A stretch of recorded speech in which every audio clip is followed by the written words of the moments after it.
El sepultamiento del complejo de Edipo, obra de Freud de 1924. Dice Freud, el complejo de Edipo revela cada vez más su significación como fenómeno central del periodo sexual de la primera infancia. Después cae sepultado, sucumbe a la represión, y es seguido por el periodo de latencia. Pero todavía no se ha aclarado a raíz de qué se va a pique. Los análisis parecen enseñarnos, a raíz de las dolorosas desilusiones acontecidas, la niñita, que quiere considerarse la amada predilecta del padre, forzosamente tendrá que vivenciar alguna serie de reprimenda de parte de él y se verá arrojada de los cielos. El varoncito, que considera a la madre como su propiedad, hace la experiencia de que ella le quita amor y cuidados para entregárselos a un recién nacido. Así, el complejo de Edipo se irá al fundamento a raíz de su fracaso, como resulta de su imposibilidad interna. Otra concepción dirá que el complejo de Edipo tiene que caer porque ha llegado el tiempo de su disolución, así como los dientes de leche se caen cuando salen los definitivos. En verdad que el complejo de Edipo es vivenciado de manera enteramente individual por la mayoría de los humanos, pero es también un fenómeno determinado por la herencia, dispuesto por ella, que tiene que desvanecerse de acuerdo con el programa cuando se inicia la fase evolutiva siguiente, predeterminada. Entonces es bastante indiferente conocer las ocasiones a raíz de las cuales ello acontece y aunque se las pueda averiguar.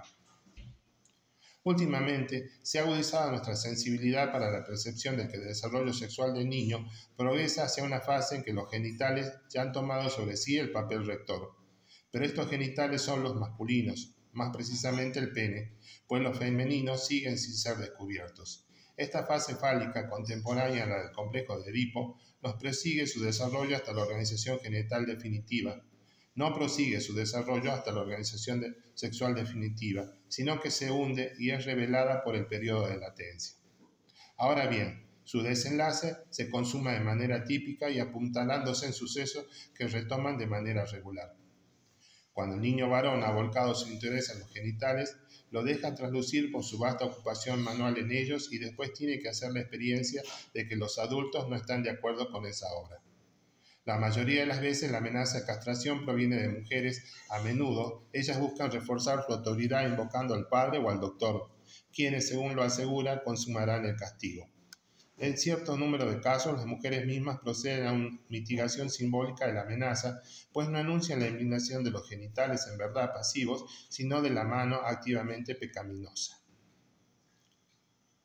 Acontece que el varoncito no se lo amenaza con la castración por jugar con la mano en el pene, sino por mojar todas las noches su cama y no habituarse a la limpieza.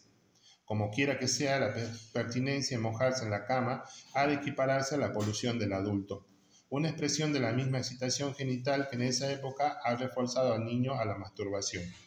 Ahora bien, la tesis en que la organización genital fálica del niño se va al fundamento a raíz de esta amenaza de castración, por cierto que no es conseguida ni que se venga a sumarse ulteriores influjos.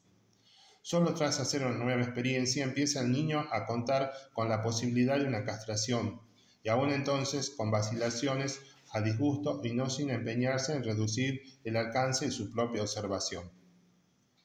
La observación que por fin quiebra la incredulidad del niño es la de los genitales femeninos. Alguna vez el varoncito, orgulloso de su posesión del pene, llega a ver la región genital de una niña y no puede menos que convencerse de la falta de un pene en un ser tan semejante a él. Pero con ello se ha vuelto representable la pérdida del propio pene y la amenaza de castración.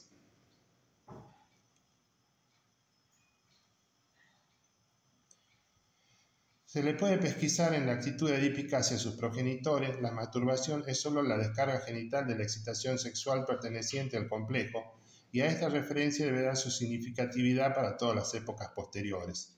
El complejo de Edipo ofrecía al niño dos posibilidades de satisfacción, una activa y una pasiva. Puede situarse de manera masculina en el lugar del padre, y como él, mantener comercio con la madre, a raíz de la cual el padre fue sentido pronto como un obstáculo, o quizá sustituir a la madre y hacerse amar por el padre, con lo cual la madre quedó sobrando. En cuanto a la naturaleza del comercio amoroso, el niño solo debe tener representaciones muy imprecisas, pero es cierto que el pene cumplió un papel, pues lo atestiguaban sus sentimientos de órgano. No tuvo aún ocasión alguna para dudar de que la mujer posee un pene. Ahora bien, la aceptación de la posibilidad de la castración, la intelección de que la mujer es castrada, puso fin a dos posibilidades de satisfacción derivadas del complejo de Edipo. En efecto, ambas conllevaban la pérdida del pene, una, la masculina, en calidad de castigo, y la otra, la femenina, como premisa. Si la satisfacción amorosa en el terreno del complejo de Edipo debe costar el pene, entonces por fuerza estallará el conflicto entre el interés narcisista en esta parte del cuerpo y la investidura libidinosa de los objetos parentales. En este conflicto triunfa normalmente el primero de estos poderes, el yo del niño se extraña del complejo de Edipo. Las investiduras de objetos son resignadas y sustituidas por identificación.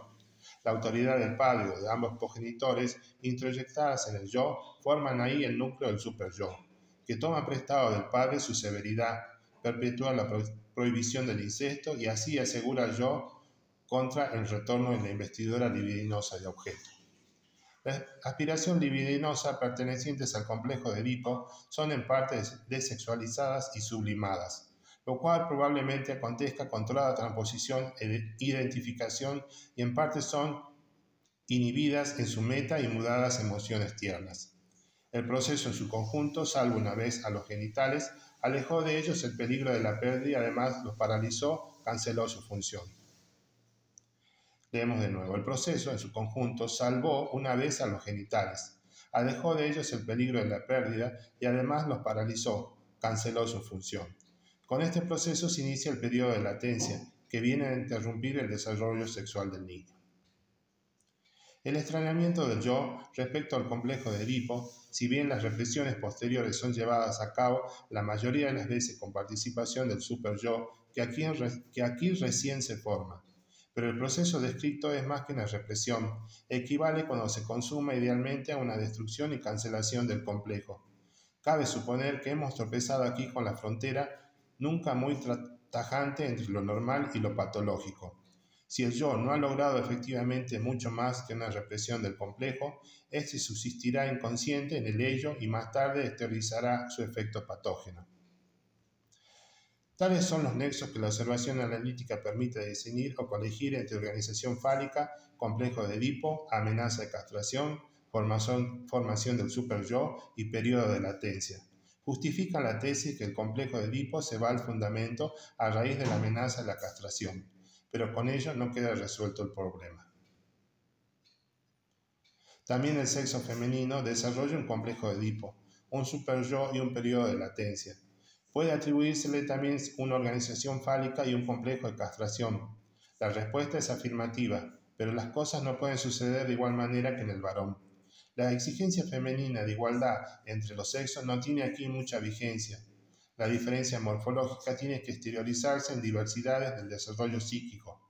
Parafraseando una sentencia de Napoleón, la anatomía es el destino, el clítoris de la niña se comporta al comienzo en un todo como un pene, pero ella, por la comparación con un compañerito de juego, percibe que es demasiado corto y siente ese hecho como un prejuicio y una razón de inferioridad. Durante tiempo se consuela con la expectativa de que después, cuando crezca, ella tendrá un apéndice tan grande como el de un muchacho. Es en este punto donde se bifurca el complejo de masculinidad de la mujer. Pero la niña no comprende su falta actual como un carácter sexual, sino que le explica mediante el supuesto de que una vez poseyó un miembro igualmente grande, y después lo perdió por castración. No parece extender esta inferencia de sí misma a otras mujeres adultas, sino que atribuye a esta exactamente en el sentido de la fase fálica un genital grande y completo, vale decir masculino.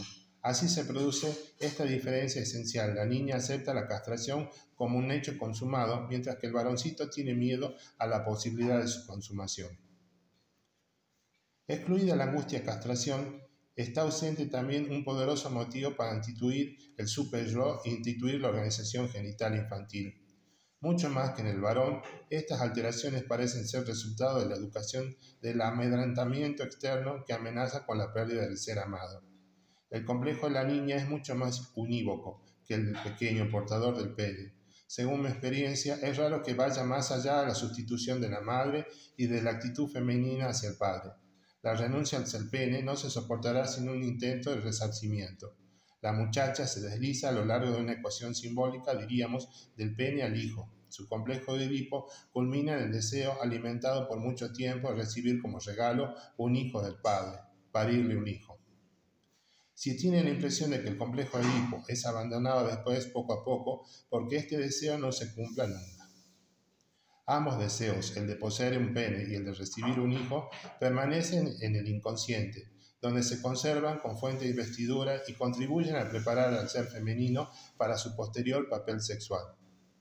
La menor intensidad de la contribución sádica a la pulsión sexual, que es lícito conjugar con la mutilación del pene, facilita la mudanza de las aspiraciones directamente sexuales en aspiraciones tiernas de meta inhibida.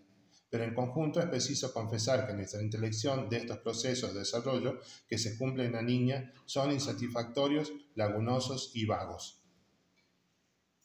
No tengo duda de que los vínculos causales y temporales aquí descritos entre el complejo de Edipo, amedrantamiento sexual, o sea, amenaza de castración, formación del superyo e introducción del periodo de latencia, son de naturaleza típica, pero no tengo el propósito de aseverar que ese tipo es el único posible.